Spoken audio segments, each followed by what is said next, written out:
وسع وسع بقى، وسع بقى. كل ما اعمل الصينيه دي افتكر طريقه امي الله يرحمها، افتكر امي حبيبتي، ادعوا لها بالرحمه بالله عليكم عشان عامله صينيه على طريقتها. يا جماعه تجنن. جيبي لي الشاحن بسرعه حبيبتي. تعالي بقى اقول لك على الصينيه دي بخبره السنين، بخبره السنين. ناس كتير بتفشل منها، وهقول لك بتتعمل ازاي، وهوريكي بقى الصينيه دي. بس ثواني بس اشحن التليفون دقيقه واحده.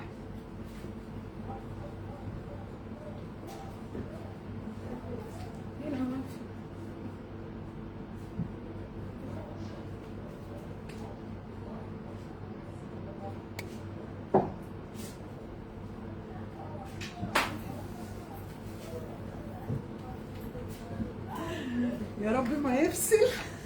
جيبي بسرعه. خليكم معايا بقى عشان ايه الطريقه دي محدش هيقولك عليها.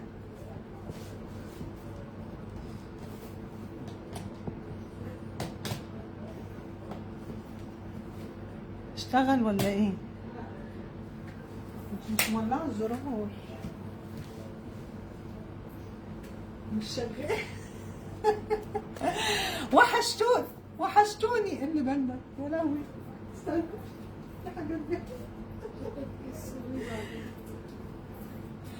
وحشتوني وحشتوني. عاملين ايه؟ صينيه امي الله يرحمها. بصوا بقى الصينيه دي لو ما اتعملتش كده ما تبقاش صينيه. جربت ليها طرق كتير جدا، مش ممكن الجمال يا جماعه، مش ممكن. صينيه البطاطس اللي في الصينيه الالومنيوم بالخلطه دي بتاعت امهاتنا كلنا، لازم تجربوها. هتلاقوا الطريقه. طلعت لايف على صفحتي التانيه، هعمل معاكم بقى صفحتي التانيه طلعت عليها لايف، عملت لكم الطريقه من شويه. هعمل لكم بقى الرز المعمر بطريقتي بقى، هينجح معاكي من اول مره. تمام. هاتي الرز. بصي بقى طريقه الرز المعمر دي وما تدوريش ورايا عشان الطريقه دي جامده. اخر حاجه انا بجيب كيلو من الرز، بغسله وبصفيه عادي جدا. تمام. بحطه كده في الصينيه الالومنيوم، ما بيحلاش بقى غير برده في الصينيه الالومنيوم. الالومنيوم يا جماعه بيبقى ليه اكلات كده معينه بتبقى طعمه قوي فيها.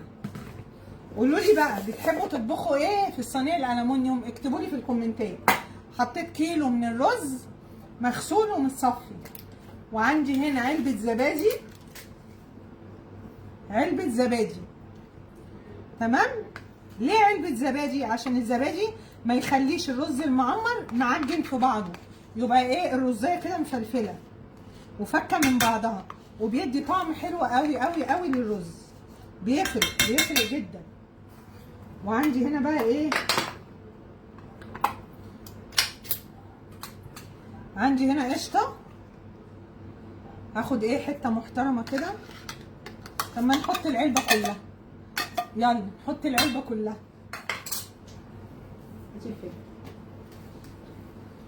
نحط بقى ايه معلقتين ملح،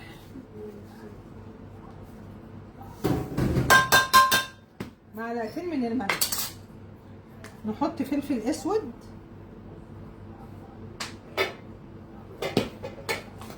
وهنحط كمان سمن بلدي. سمن بلدي اهي معلقه. ده الرز المعمر الحادق مش الحلو. تمام. معلقتين كده كبار محترمين من ايه، من السمن البلدي.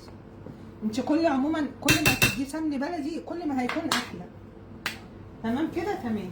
هعمل ايه، هلبس الجلافز علشان خاطر عايزه ادعكه الاول بايديا بالحاجات الحلوه اللي انا حطيتها عليه دي. تمام. وبكون بقى غاليه جنبي حليب وميه، وهقول لكم مقدار الحليب على كيلو الرز قد ايه، والميه برضو هقول لكم كل حاجه. بمسك الرز بدعكه كده مع القشطه والسمن البلدي والملح والفلفل والزبادي. تمام. عشان يتشبع منهم كده. الطريقه دي بقالي سنين بعملها، ما بغيرهاش ابدا. خلاص كده دعكته. هروح جايبه بقى ايه، لتر من الحليب، ده كيلو من اللبن، كيلو من اللبن البلدي، انزلي بيه كده. تمام. هاتي كوبايه سمنه.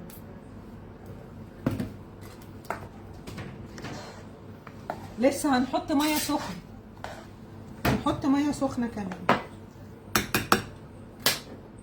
دي بقى الكوبايه بتاعتنا بتاعت الشاي العاديه، الفنجان بتاع الشاي، بملاه كده ميه سخنه وبنزل بيه. بصي بقى الطريقه دي اي حد هيدوقها عندك هيقولك انت عاملاه ازاي، قولي لنا الطريقه، دخليهم عندي بقى، قولوا لهم شوفوا هيوم عملته ازاي.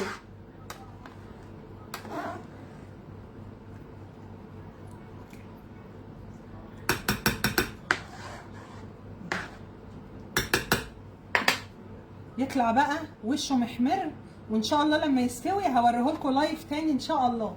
هدخله دلوقتي الفرن. عايزه اوريكم حاجه، انا حولت الفراخ المسلوقه لمشويه بخلطه حلوه قوي، هقول لكم عليها، بس خليني ايه اطلع معاكم الفراخ وهوريكم شكلها. بصوا، حولتها من مسلوقه لمشويه بخلطه جباره. عملت ايه بقى في الخلطه دي؟ هشيلي خشبه. عملت ايه بقى؟ هقول لكم الطريقه بسرعه كده على طول. هاتي حطها لي هنا، الجانب بتاعي هنا ايوه. بصي بقى يا قمر، اهي الفراخ، خليكم معايا عشان هوريكم الطريقه، بس هدخل صينيه الرز واقول لكم الطريقه.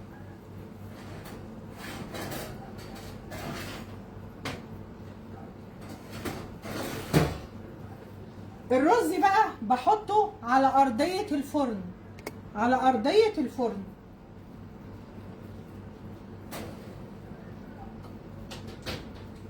مع نفسه بقى لحد ما يتشرب والوش يحمر كده ويعمل قشره. هو ده الرز المعمر بحق وحقيقي. طيب الفراخ دي بقى كانت مسلوقه وانا حولتها لمشويه، عملت لها خلطه حلوه قوي قوي. والسر في ايه؟ في العسل الاسود. بجيب معلقه معجون صلصه اللي هي في البرطمان، ومعلقه كبيره من العسل الاسود، وملح وفلفل وفص ثوم، وباخد ميه بصل حبه صغيرين كده من ميه البصل. تمام. بقلبهم مع بعض، بتبقى معايا الخلطه اهي. بدهن بيها بقى الفراخ وبدخلها تحت الشوايه، تطلع معاكي كانك شوياها، كانها مشويه. تمام. صينيه البطاطس بقى بتاعت امي دي، السكر القمر الجوسي دي، انا لسه طالعه عاملاها لايف على صفحه مع هيام محمود. اعملوا سيرش عليها بالعربي، اكتبي مع هيام محمود هتظهر لك الصفحه على طول. ادخلي شوفي الطريقه عملتها معاكم. يلا مش هطول عليكم، واستنوني تاني لايف ان شاء الله لما يستوي الرز، او هعمل لكم فيديو كده صغير عشان اوريكم بقى المعمر بتاعي، واكتب لكم المقادير لو عايزينها في الكومنتات من عيوني الاثنين. ولو عايزين المقادير قولوا لي، بس اكتبوا لي لو عايزين المقادير بتاعت الفراخ، الخلطه اللي حولت بيها الفراخ من مسلوقه لمشويه، برده اكتبوا لي وانا اكتب لكم المقادير، واكتب لكم مقادير صينيه البطاطس كمان. يلا باي باي حبايبي.